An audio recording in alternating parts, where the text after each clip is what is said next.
Are you ready? Quit time!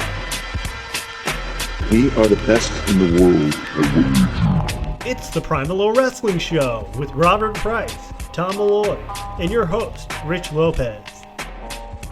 Hello, everybody, and welcome to episode 49 of the PriMalLow Wrestling Show. I'm your host, Rich Lopez, and as always, here are my two colleagues, Tom Malloy and Robert Price. Hello, hello. Hey there, guys. Coming up on the show, we're going to recap Raw as always, which was probably one of the worst ones of the year.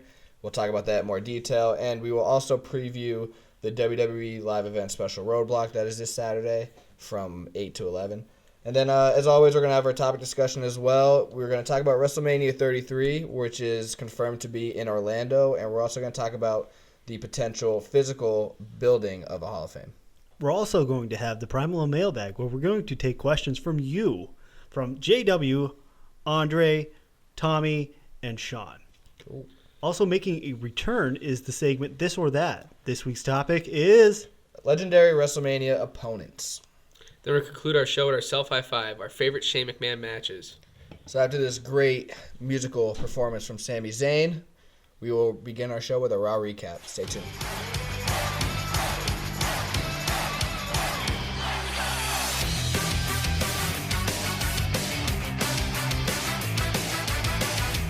Alright, so like I said, that was Sami Zayn's music mainly because he made his, well, it wasn't his Raw debut, but I guess maybe potential Raw full-time debut when he interrupted with Kevin Owens and Neville. Just some points here. Also, Jericho turned on AJ Styles. Vince McMahon and Shane McMahon had an interaction where Shane attacked the security guards, and the Bray Wyatt Triple H stare down. It was Bray Wyatt versus Dean Ambrose, and then Triple H came out at the end after the Wyatt family attacked Dean Ambrose. And then I guess Bray and Triple H had a little stare down teasing a potential feud, either before WrestleMania, after WrestleMania, something like that. So, just so you guys, we might just recap a little bit of Raw and might include some WrestleMania booking as well. So, Moy, start off. What did you think of Raw? I actually think Raw wasn't that bad on a wrestling standpoint. There's a lot of good wrestling matches.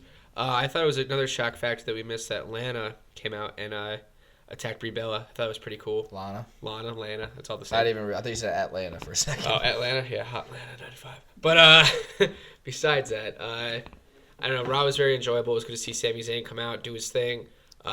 Was not expecting that Jericho turn. I don't know how you guys feel about that. I was, yeah. I thought they should have did it after Fastlane, but...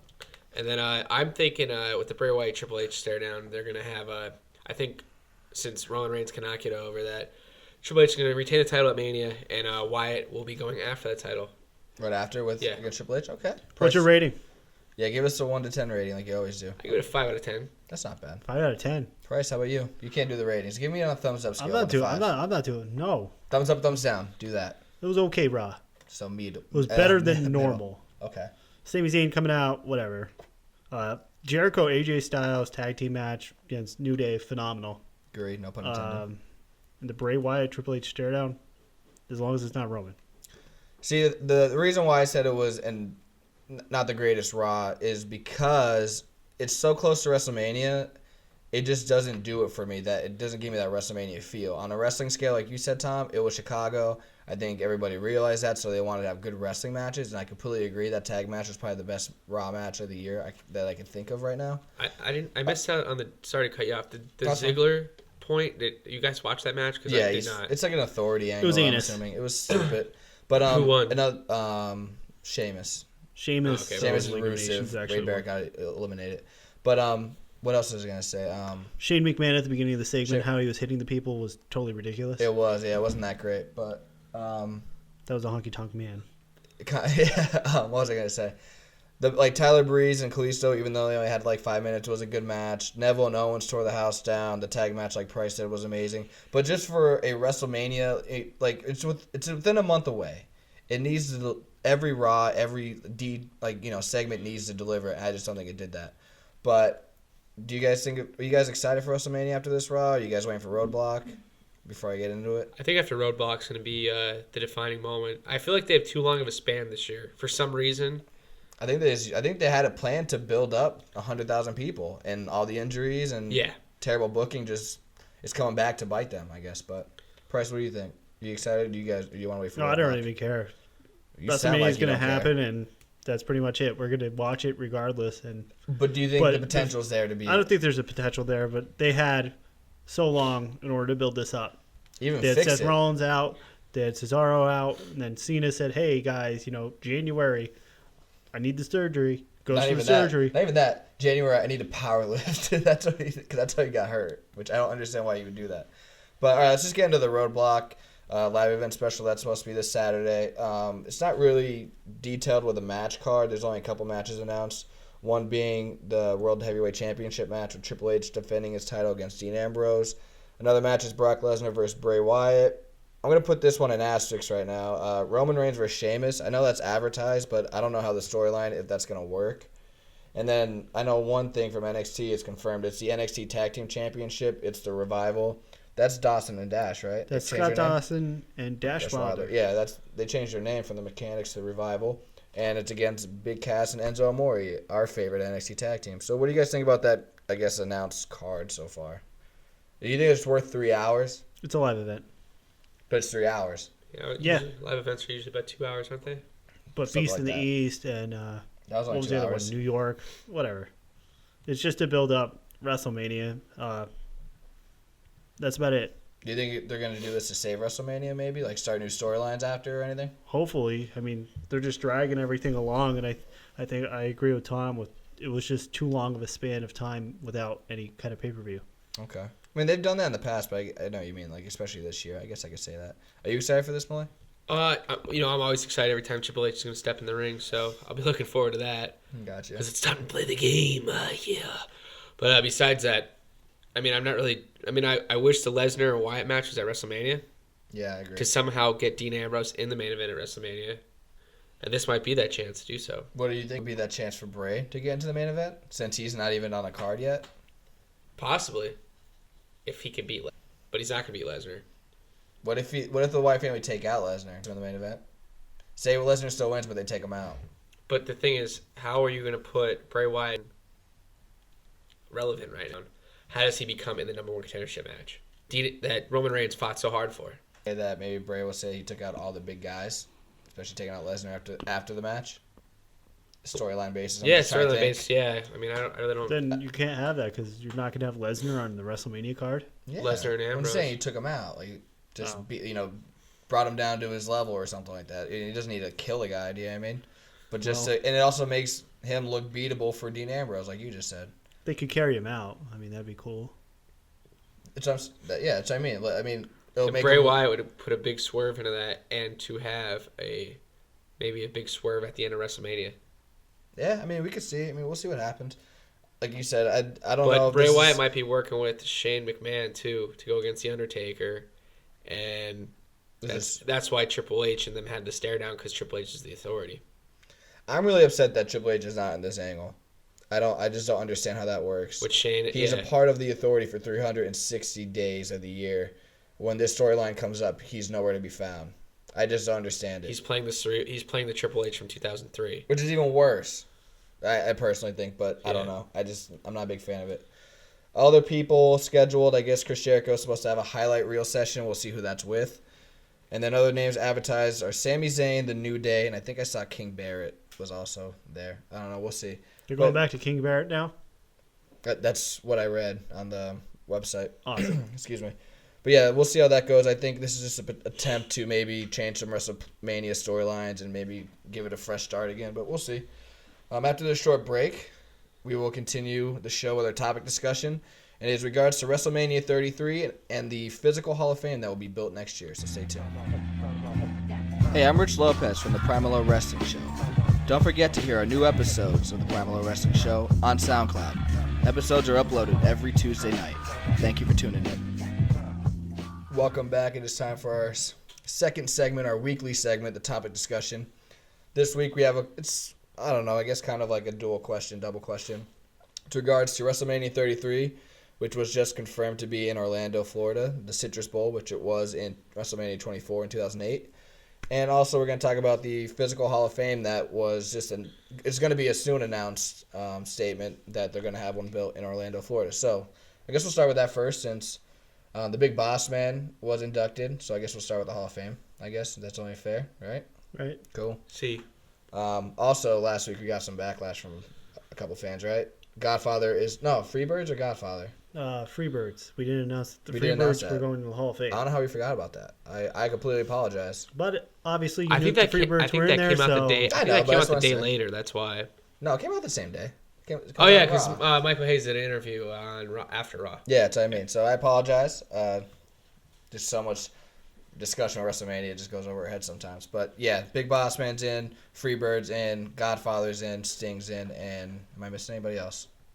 Just No? the woman that will be inducted, hopefully. What else? Jacqueline's going to be inducted, I heard. Jacqueline and Stan Hansen, but I that's just want to later. say that this is the most ridiculous Hall of Fame? Hall of Fame gimmick-wise. You look at it, you have a pimp, a policeman, That's why. a It man goes hand who's a in hand. vigilante, guys who were wearing the rebel flag on their faces for years. I mean, it's everything. Yeah, but you have to realize that. I guess we're The coming. times were different. Not even that. Right. No, I'm not even saying that. I'm just talking about. I think you're going to see a lot more gimmicks get entered now because I think we're going into the era where the 80s were kind of like we already went through the 80s. There's a couple more, the Rick Rudes and there's a couple more, but Rick Rude is probably the main one left. Honky Tonk Man. But now we're going to go into the 90s where the New Generation era and the Attitude era are going to start making more appearances probably. Max Moon.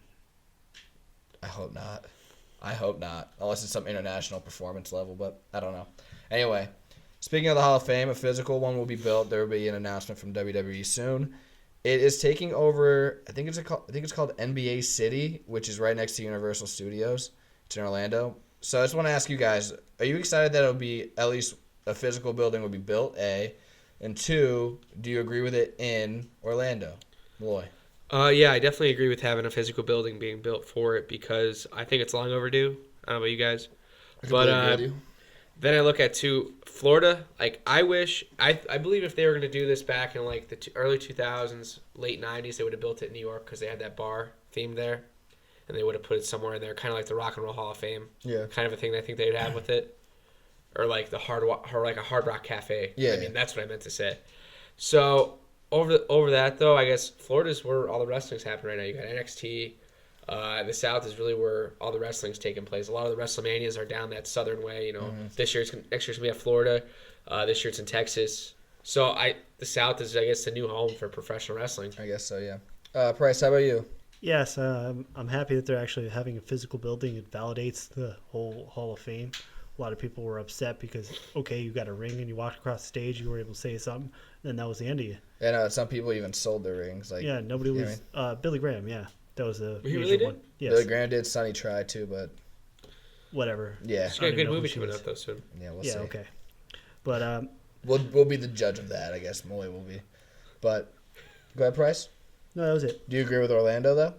Yeah, I think Orlando is very busy with having the Hall of Fame, and I believe around 24, 26, I don't remember which one, the mayor there said, yeah, you could have your Hall of Fame here, 24. and you have to be here 2 times out of every 10 years. Yep. Mm-hmm. So it looks like that's what they're doing with WrestleMania 33 being out of Florida. Definitely. I definitely agree with you guys. I think a physical building kind of legitimizes the inductees. I'm also intrigued to see what kind of memorabilia, which is my next question, that's going to be held there because there's just so much history. Like even just like, the entrances. You know what I mean? Like the apparatuses and all that stuff. Yeah. I mean, obviously the clothing, like what clothing they're gonna get from certain superstars, stuff like that. It's just gonna be kind of intriguing, or statues even.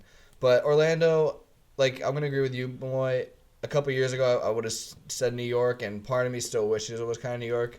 One, because it's closer to us, because we're in Northeast Pennsylvania, and then I don't know, just the historic level. They've been promoting wrestling and boxing since the McMahons have, since what, the 30s? Yeah. 30s, 40s, do you know what I mean?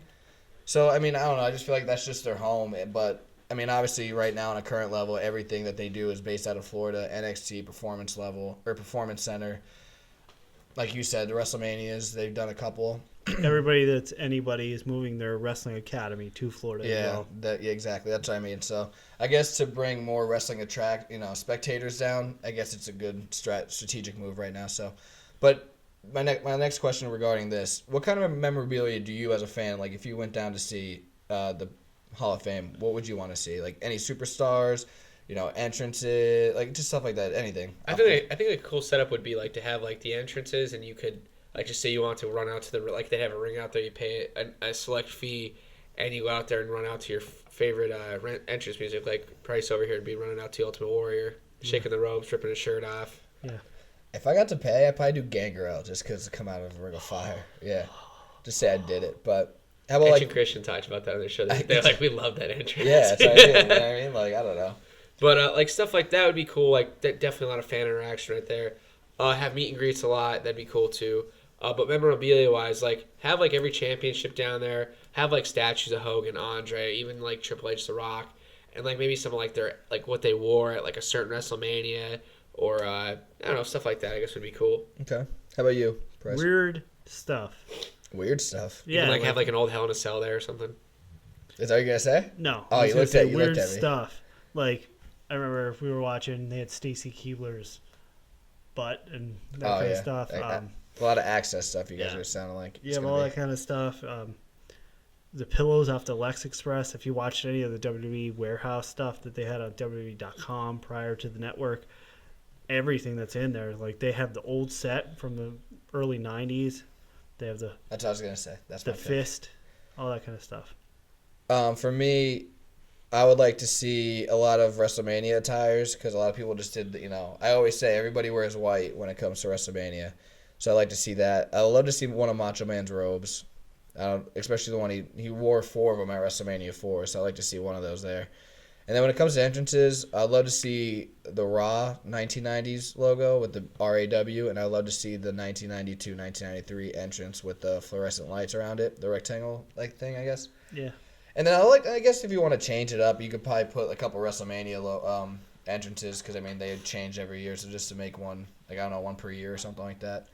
And then I think they should use the legend contracts for like monthly appearances or weekly weekend appearances and stuff like that. That'd be a good way to get people back on their feet and back to the meet and greets. I'd go more towards a month rather than the week. Well, they probably have a lot of legends. They can just run alternate out real fast. Yeah, but they can just recycle them. Oh, we just seen Jake. He was just here. Yeah, recycle it like 4 months later. Do you know what I mean? I'm not gonna lie, I'd love to hang out Ric Flair like every day. So he'll be there. Doesn't he live there in North Carolina? One or two. But anyway, that's what I like to see.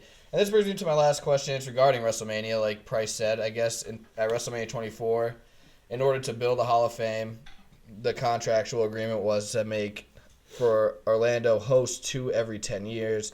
It looks like they're doing that because it's an 8-year span in between 24 and it'll be a 9-year span at that time. So, do you guys agree with the Orlando pick? I remember there was a lot of bids. I think there was Atlanta again, Minnesota, the new football stadium was bidding. They might get it in 2018. I read Philly. There's a couple more. I just can't think. I think there was another California one, but anyway. Do you guys agree? Price, start with you. Do you agree with Orlando being the location for it? No. No? Why? They had 24. They had 26. Now they're gonna have 33. They had 28. Sorry, 26 is Arizona. Okay, they had 28. Sorry. I just think that having it in Florida all the time, you're having it in the same spot, just like you have SummerSlam. You had that in L.A. for, 3-4 years? Yeah. That's ridiculous. You're not able to see that if you're on the West Coast. It's better for us. We might be able to go see it, but places that they should have it is like Philly. They should have it at Michigan. They should have it at New York again. MetLife Stadium was awesome at 29. They should have it in the middle of the country.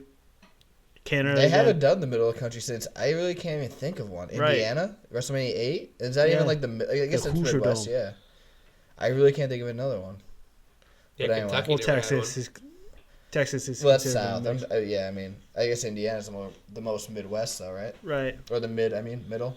But I can't go wrong with those locations. I'm a little weary on the Michigan one though at that time of year. Well, Jim Harbaugh, who used to be a NFL coach and now he's the coach of Michigan, said that it'd be awesome to have it at Ann Arbor, which hosts 106,000 seats. Oh yeah, we've said. And that would be even more if they had a wrestling event because you're able to put it on the floor. Yeah, well the thing with that, the reason why I'm saying that though is because we talked about this a million times, like just during conversation, is that college stadiums Ohio State's one. I don't know about seating wise, but Penn State they house a lot of people.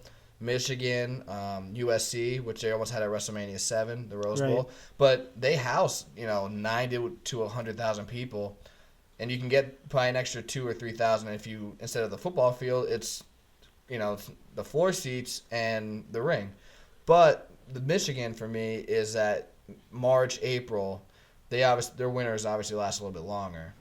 Do you know what I mean? That's the only thing I would think of. But if you, like I said, Ohio State, I mean, I don't know how that weather is in Ohio at this time. It's not far from us, but Yeah, I just think to have seating wise, I know what you mean. I know your psychology. Yeah, the seating wise, and for it being cold, that doesn't really matter because when it was at 29, it was a crisp 34 degrees that I was sitting in, while the wrestlers were in the back with the heaters.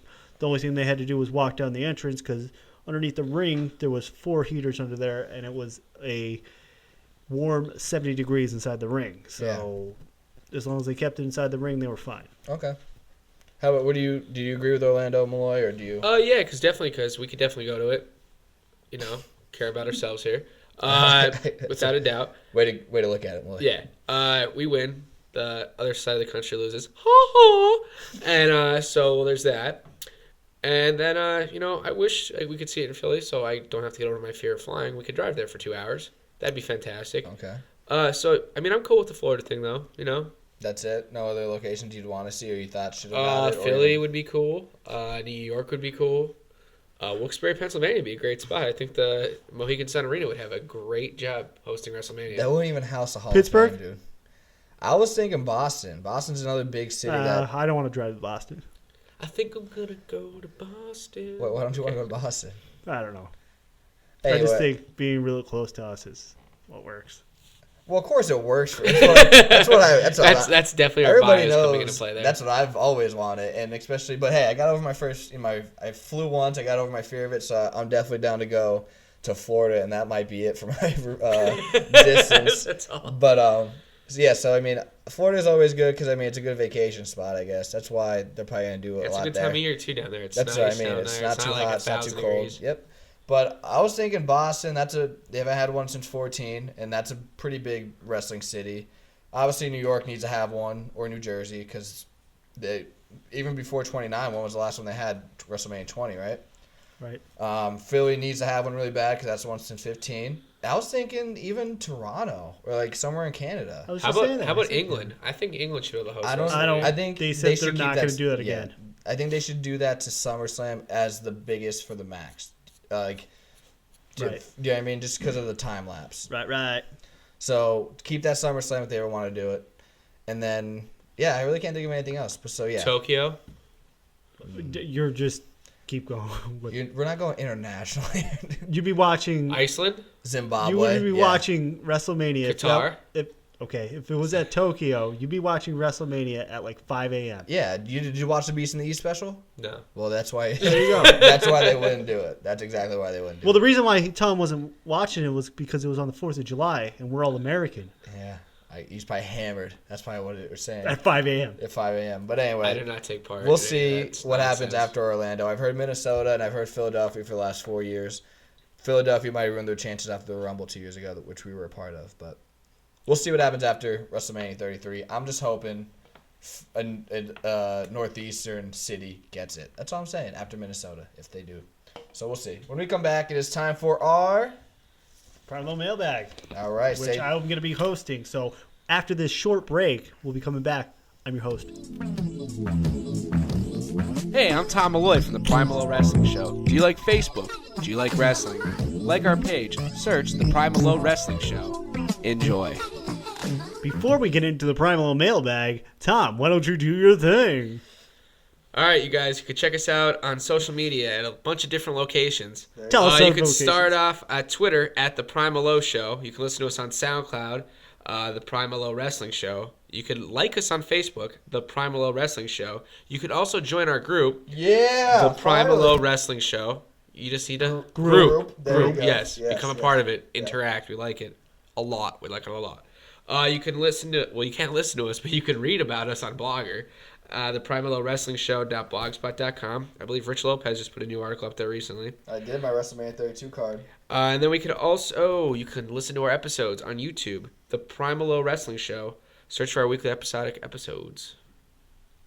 All right, and with that, we're gonna get into the PriMalLow Mailbag. Well, we know you're a second. You do, on your second turn, you do great, but that wasn't too bad on your first one. Yeah. You can do some work, but I know you'll nail it on the second time. We got Price, this. go I'm back always to you. trying I'm to sorry. nail everything. Go ahead, Price. Speaking of nailing, we're gonna get into our first question from Ace X, and he says, "Quote: For next week's show, what do you guys feel is the most dangerous type of match?" Next week's show, meaning this week's show, and what's up, Tommy? That's what he said. I said, "Quote," and he posted this on Michael Cole action. I March see. 5th. So Yes, I got you. that next week's show, meaning this week. I got so you. what we're going to start out with is you, Rich. Why don't you tell me what is the most dangerous type of match? Based on what I've heard from wrestlers, I'm going to say TLC. I'm saying you. He's asking us. I know, but I'm saying based on what I've heard from wrestlers in their interviews and stuff like that, I'm going to say TLC. The stuff that Edge has said and Jeff Hardy and Matt Hardy and Christian have said, Dudley Boys have said a million times on Chris Jericho's podcast that he's been knocked out in like each of his TLC and ladder matches. Like, I'm just going to go by that, especially on concussion level. If you want to make an argument, I guess Hell in a Cell, and that's only because of the Mick Foley situations. But after the PG era, You can't do that same kind you of can't stuff. do that. And that was just on a level that even during the Attitude Era, that's only been pushed that far. Right. I can totally agree with you. So I'm going to say with your TLC. things. I don't know. TLC, okay. How about you, Tom? All right, I'm going to say Elimination Chamber. Okay. I think that's just a pretty brutal match, getting slammed on all that different types of nonsense out there. Yeah. It's like a Hell in a Cell on steroids to me. So, and I mean, I'm pretty sure Triple H got his sternum broken during one of those matches. His esophagus, wasn't Yeah. it? RVD. Some RVD, yeah. Price, how about you, though? Well, mine is a C4 match.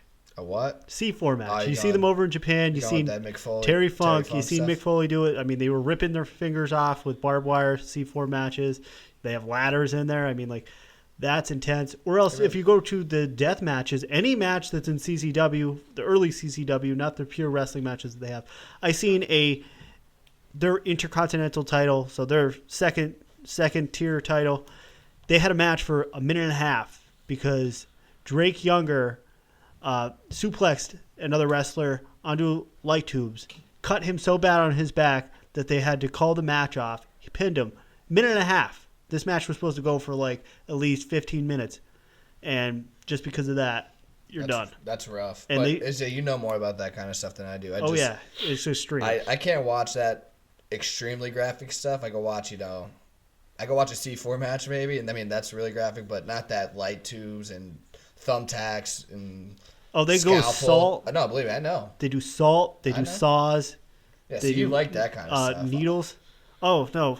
I'm not saying And you they do love it. They do it in front of like 3 guys. Our other listener, Tommy Walsh, he showed me this one match on his birthday that there was like 10 people there, and they were just doing it in this little garage Yeah, I can't watch that stuff. with nails and Yeah, that's not cool to me. well, that's going a little bit too far. Yeah. So ASAX, thank you for that question. We're going Thank you, to Tom. go. It's ASAX.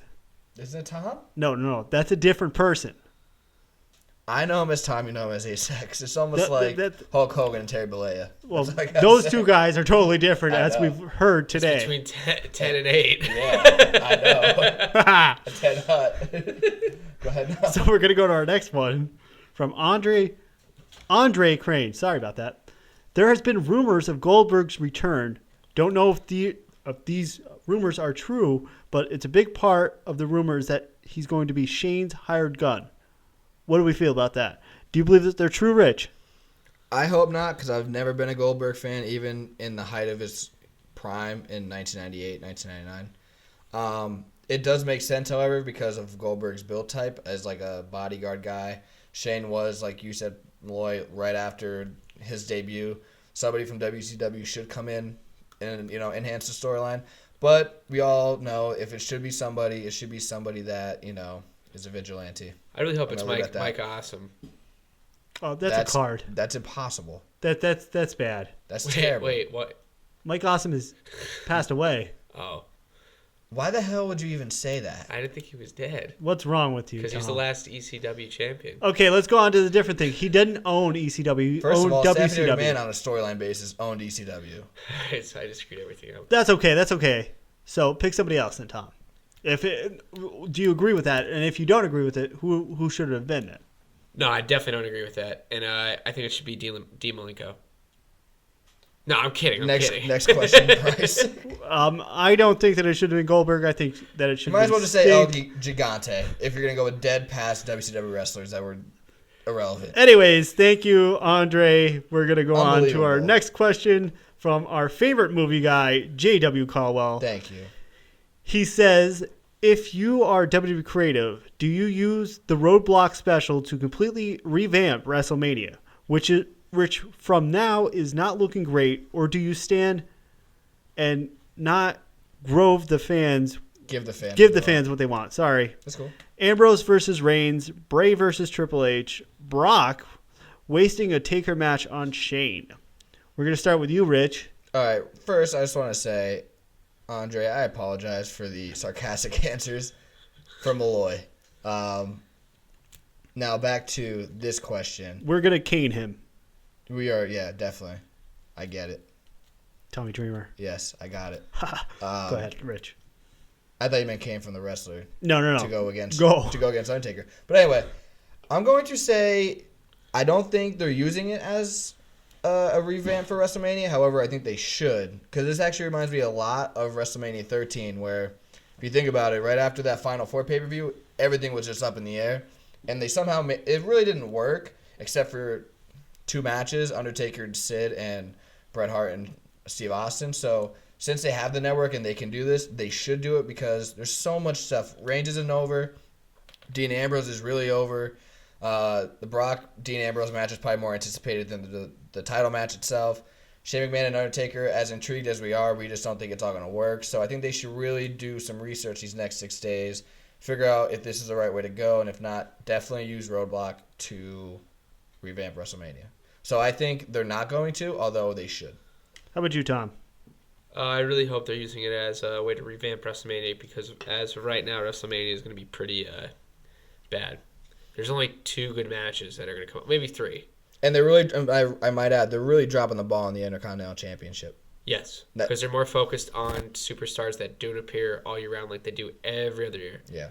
Because I think, to me, this Shane McMahon Undertaker match is going to be the biggest disappointing match in WrestleMania history. I don't think it's going to be the biggest disappointment, but I think we're just expecting a lot based on the past, on what Shane McMahon did. And it's not fair to him. He's 15 years older. It's not fair to Undertaker. He's 15 years older. It's not fair to anyone because you're putting them in a Hell in a Cell. That's what I mean. When you're having any kind of Hell in a Cell, and you're having a guy who jumped off of what was said to be a 60-foot in reality, it was entrance. 40. It was still higher than the Hell in a Cell. It's just like you and said. then he it's did just it again. Yeah, it's just not And possible. then he would jump across the cage, and across the Ropes. ring, and smash a trash can into his father, or jump outside onto the announce table. I don't think Taker can take that kind of No, bump. he definitely can't. And Shane No. can't either. It's just not fair to them. But, So hopefully it's Sting once again. But as for me, I think that Roadblock, hopefully they are using it to do something. I think that Ambrose versus Reigns is a phenomenal idea, even if they want to put Triple H in that match. Bray versus Triple H, I'm not a big fan of that because I'm a huge fan of that. they didn't build Bray up at all. They just have him losing, winning. Brock Lesnar, they definitely have to have him in the same kind of sense that they have Undertaker, that he has to win. Because you can't just have Shane beat Undertaker. They're in a catch-22 here. Yeah. Even that. You Even don't if think Shane he'll win wins dirty? over Taker at any way, now he's on the same level as Brock Lesnar. Okay. So you're losing the thing that Brock has, while you're also losing from his record. Okay. He has 1 loss. So thank you, JW, for that question. Thank We're you. going to go on to the next one. Sean Kelmore writes, when is it time for wrestlers to no longer be in the ring? Jim Ross interviewed Jim Duggan, who's coming here March 25th for his comedy special. Northeastern Pennsylvania, that is. Yepper, for this week, and mentioned the teaser that he's going to ask questions about wrestling at 62 years of age. Nikolai Volkov just wrestled Still in wrestles. Williamsport this past weekend, which still does it phenomenally. He's not bad. How old is Nikolai? I have no clue. I did not do that research prior to this. And has definitely aged. In his 60s, definitely. I'm uncertain on his performance. I have only seen pictures. Should there be a concern for wrestlers performing past a certain age, or is it up to the individual wrestler to decide? Do those that decide to continue to wrestle do it for the love, or is it to supply income? Thank you, Sean, for that long question. Gonna toss it to you, Rich, because I need a breather. Okay, while you need a breather, thank you for that question. And I believe it was the Mick Foley DVD where Triple H kind of said, he's like, at first, if you like retire and come back or whatever, the first couple times, it's definitely for the love. Ric Flair kind of proved that especially like when he went from WWE to TNA. Everybody thought that, he just misses it, and he kind of insinuated that. But then, in a sense, after a couple times or a couple months, and you're still, trying to get in matches and trying to be in the main event, I think it's unfortunately for the money, because obviously it's a bigger payday the lower on the card, I should say. Yeah, the lower on the card you are towards the main event. But on an age when they should stop, I believe once you hit 50, I think you should consider slowing down after the least. ring, like a post-ring career, or at least start. And then for creative or the people backstage to start giving physicals. Sting kind of, I think, enhanced this procedure, in my opinion, based on what happened. Okay, how about you, Tom? I think as long as you're, mentally stable enough to keep going, just keep going. And then with the thing like, are they doing it for the love or doing it for the money kind of a thing? Right. I think, to me personally, I feel as though Ric Flair ruined his legacy by going to TNA. And I think Mick Foley... You said Mick Foley, too, I guess. Mick Foley did the same thing. I think if Ric Flair came back because he had to be brought back out of retirement, he could do that in the WWE. Same with Shawn Michaels. Like, Shawn Michaels, to me, is the perfect retirement story. Yeah. Because he left with no regrets. He did everything he came to do. And, I think if you keep going long enough, you're going to ruin your legacy. Like, Jim Duggan, I mean, he's amazing. Don't get me wrong. He was amazing at his time, but still going at the age of 64, 62. 62. But there's a difference, though, because he's not doing it for main fame, though. No. He's doing it for the love. Ric Flair and Mick Foley went to, and obviously they're legends. I like them both a lot in the ring. No disrespect there. It's just they went to another organization and try to be in the limelight. The top guys, yeah. Which they aren't. Hogan's another one. Perfect example. Goes over to do creative with Eric Bischoff and TNA. What do? They literally try to do a WCW revamp. If that's not trying to make money, I don't know what is. It's not for the love. No. Do you know what I mean? So, but I don't know if I answered that kind of, but. Okay. But the and my answer is, I was gonna say, how about you, Bruce? I think that Jim Duggan, Nikolai Volkov, they're obviously doing it for the love of the sport. I agree. And if you look at them at any other matches that they have, they're putting people over.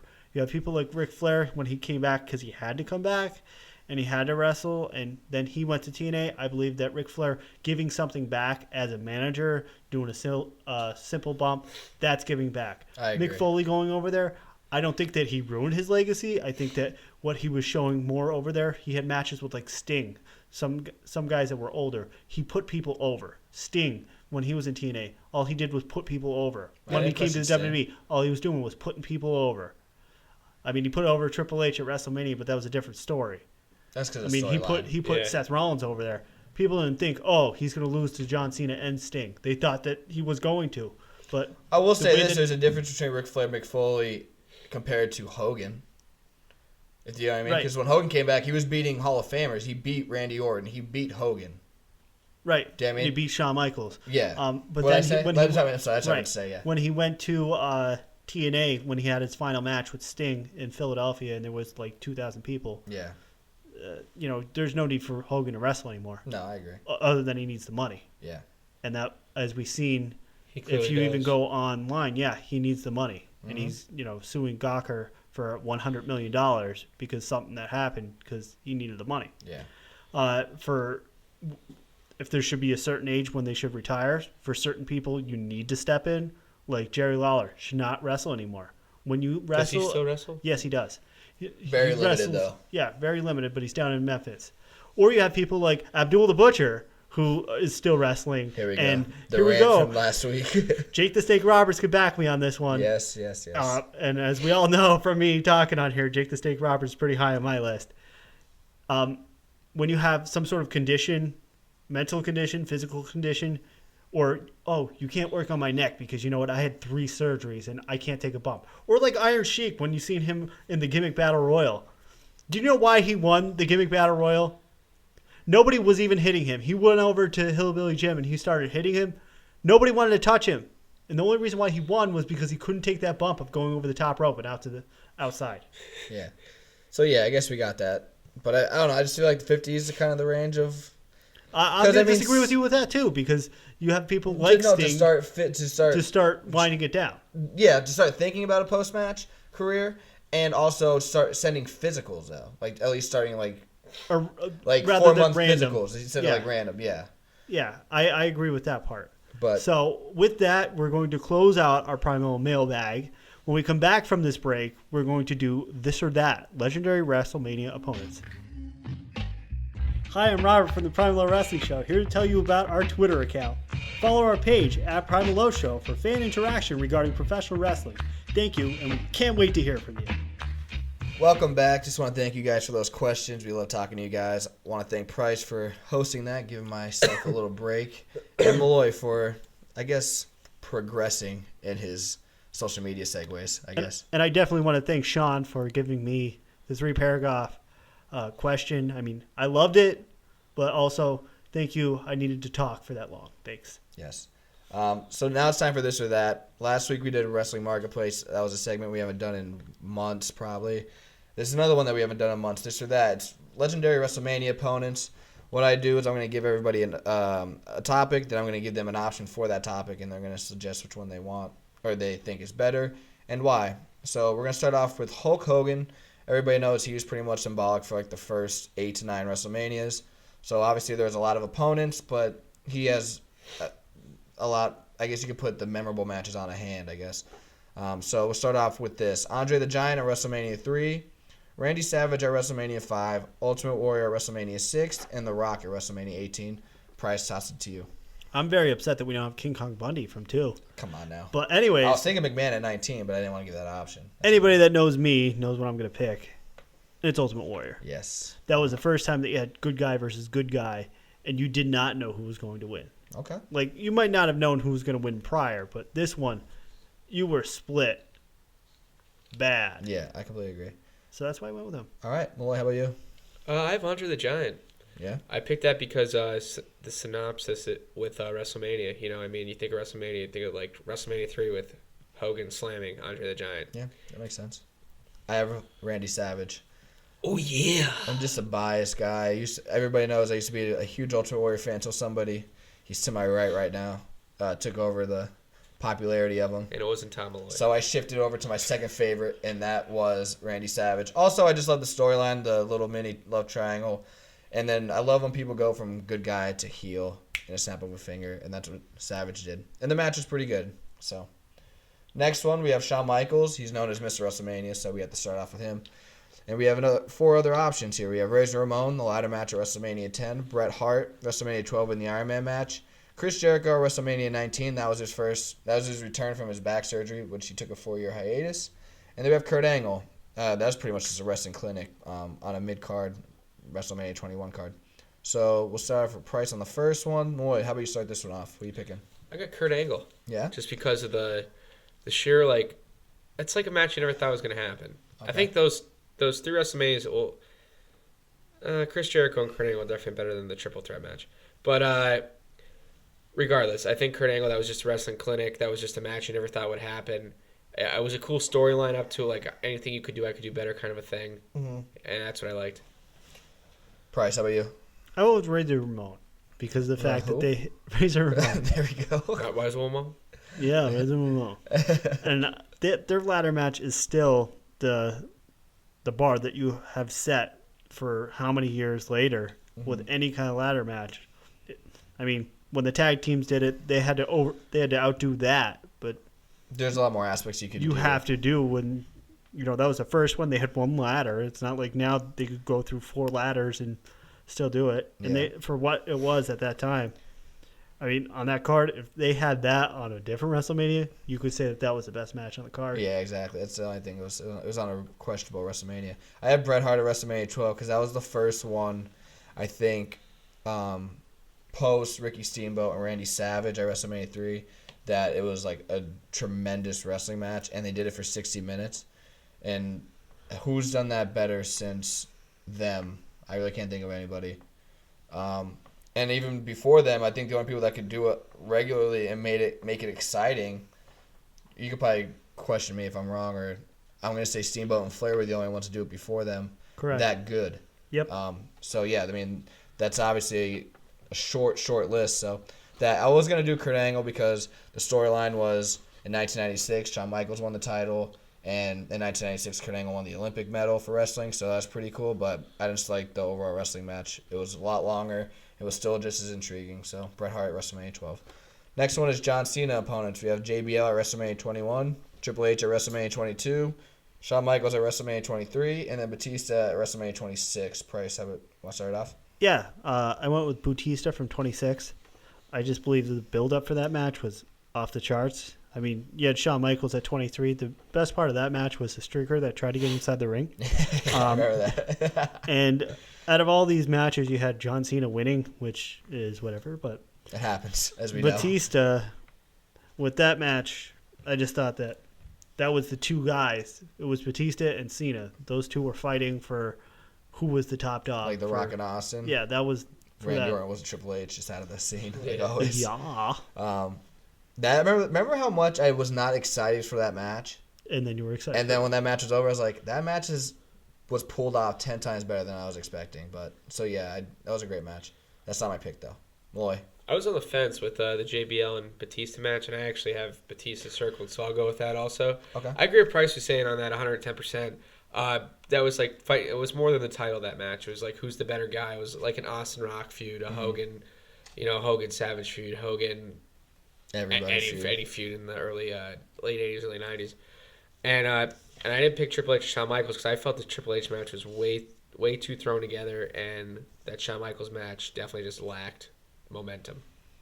I'm gonna disagree with you on the Shawn Michaels build-up. I think that was a great build-up, but I have Triple H because the crowd was amazing. That was the first. That was the first time Cena got booed, right? Well, he got booed in SummerSlam 2005, but it wasn't to the level of what it was at Yeah. WrestleMania 22. But then that's Triple H does the DX chop, and the crowd goes nuts. The match was actually awesome. That's probably the only Triple H main event that I actually liked, to be honest with you. Go ahead. The only thing I didn't like was the entrances. You just totally stole part of the thing I was going to Sorry. say. Not only did this match have Triple H and Cena as the top guys, That's CM Punk. it had CM Punk. Yeah, I thought they were the cheesiest things, but the match itself. I will agree with you, though. The build-up was a little shaky with the triple threat match with RVD. I think it was RVD, Big Show, and Triple H, and then Triple H won on a random Raw. I didn't like that. I like build-ups from pay-per-view to pay-per-view, personally. Yes. So, especially for WrestleMania, that's how it should be. But the match and the ending was awesome. I still can't believe Triple H tapped out, but he put Cena over. That was the end of. That was the patch. That wasn't passing of the torch, dude. That was passing of the shovel. Oh, yeah. Yeah. Oh, yeah. Last but not least, Undertaker. Obviously, he had the longest streak ever. What was it, 21-0? It went to 21-1. Now it's 22-1, right? Yeah. So, all right, we have Randy Orton. I kind of went with the post. I guess WrestleMania 20, like after when he came back as the Dead Man. Right. So post American Badass Undertaker. We have Randy Orton at 21, Batista at 23, Edge at 24, CM Punk at 29, or Brock Lesnar at 30. I was gonna give it to Price because he's an Undertaker fan, but we'll keep the pattern. I just choked on my soda. I went Randy Orton. I just think those guys had a terrific battle over that year. So That's not cool.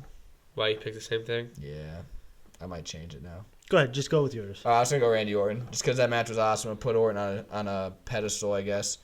And everybody says that WrestleMania 21 was like Batista's coming out because he won the title, but And Cena's though too. and Cena's too. But I just think that Randy Orton just broke out way faster than them, and that's why he got the title at SummerSlam 2004. Yeah. He was too young. So they didn't keep it on him, but then 2005, that match with Undertaker solidified him, and they're like, okay, you can be a star. Well, he was really immature and cocky in the back, too. So I think that's what really... No, I did it to completely him, agree, but yeah. he was like that in 2005 and 2006 still, but he was still a star, I thought, in that feud with him, like, with Without a Undertaker. doubt. He proved that he could, take a beating. Yeah. Price, how about you? Brock Lesnar match was anus. Yes, I agree. CM Punk match, even though I was there, was not as good as I thought you were picking the that earlier ones. The Edge match was not the kind of way I wanted it to end. do you mean? Other than Charles Robinson. Well, Charles Robinson coming out was phenomenal. I mean, the Hell's Gate thing, that was totally overdone. You knew that was how he was going to win. Randy Orton with that was the best counter to the choke slam. That was one of the first ones I think I've ever seen, the counter RKO. But as everybody inside this, well, Rich, I know that you could attest to this. I remember this one. Batista Yeah. is my pick. Undertaker going into this match at 14-0. Yeah, they were making huge emphasis over Yes, this. they were.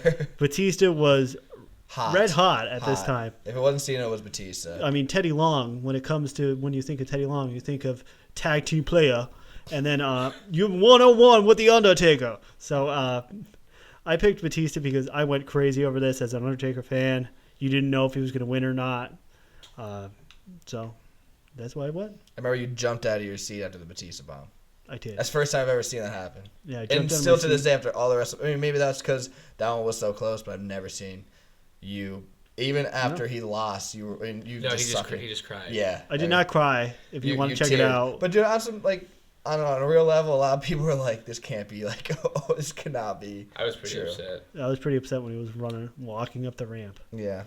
However, I want to also add that Undertaker started his entrance for WrestleMania, so See you guys in Texas. see you in Texas. He'll be there. All right, that was this or that. Kind of lengthy, but it was just fun to bring it back. So when we come back, as always, it's time to close out our show with our Self High Five. You're going to hear the music. It's Shane McMahon, and it is our favorite Shane McMahon matches, so stay tuned. Comes the money, money, money. Dollar, dollar, dollar, dollar.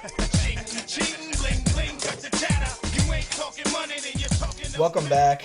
It is time for our closing segment, and as always, it is our Self High Five. You heard the music. That was Shane McMahon. Like I said before the break, it is time for our favorite Shane McMahon matches. I mean, a lot of people initially think of only like a handful, so everybody thinks it's probably going to be like, a short list with all the same. But I thought he had some gems, hidden gems, I'm going to say, because they're kind of forgettable. But I guess we'll just start off with Malloy. Actually, doing some research for these matches, I didn't realize actually how many matches Shane That's what I McMahon said. actually There's was some in. hidden gems. He had a lot, especially 06, 07 with his father with that ECW storyline. And that was good, Donald Trump was there and stuff. Do you want to get to the countdown? Yeah. He's giving us a documentary on Shane. All right, 5 through 1. I have Shane McMahon versus Test, Steve Blackman versus Shane. I have Shane McMahon versus Vince McMahon, and I have Kane versus Shane McMahon at Unforgiven 2003. Okay. And I have Shane versus Kurt Angle at King of the Ring. I believe that was 2000 or 2001. 2001. Okay. Price, you want him to explain any? No. No? I want to hear... I'll let you... I want to hear you explain the Test and Shane McMahon one. All right, I thought it was a cool storyline. And the Blackman one. All right. I like the storyline because Shane didn't want Test to date his sister. So, they had, that match just because to show the fact, whoever wins, Shane could... Family pride. Yeah, family pride kind of a thing. Then he brought in the craziest posse off the mean streets of Greenwich, Connecticut. They came in. And a golf polo. Yeah, they whipped some anus, and it was good. It was good. Pete Gas. I don't want to be like him someday. You look like him. Yeah, thanks. And then Steve Blackman versus Shane McMahon. I believe that was a great hardcore match. That leap of faith was incredible.